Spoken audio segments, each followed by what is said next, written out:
তোর প্রাপ্ত নম্বর আমি দেখলাম 483 উচ্চ মাধ্যমিকে, এবং আমি অবাক হ্যাঁ। হলাম যেটা বিশেষত যে বায়োলজিতে 100, এটা সাহিল স্যার শুনলে আরও বেশি খুশি হবে।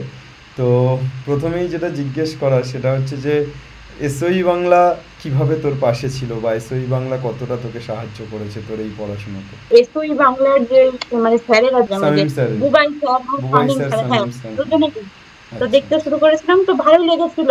তো অনেকটা ইমপ্রুভও হয়েছিল ওগুলো দেখে, যখন দেখতে শুরু করি।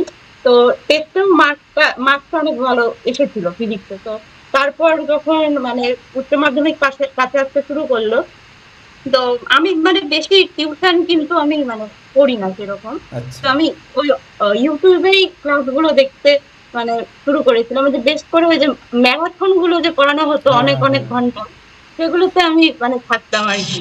তো আচ্ছা। তখনই মানে ক্লাসগুলো আমার ভালো লাগতো। বাহ। আর তোর কেমন লাগছে? 483 নম্বরটা তো খুব একটা খারাপ নম্বর নয়, আর একটু কয়েকটা নম্বর পেলেই র্যাঙ্কে ঢুকে যেতিস। তো কেমন লাগছে, হ্যাঁ, অনুভূতি ভালোই কেমন? লাগছে। ভালোই লাগছে, তবে মানে মনে হচ্ছে যে বাংলা, ইংরেজি আর কেমিস্ট্রিতে হয়তো আরো একটু বেশি আর হতে একটু পারতো। ভালো হতে পারে।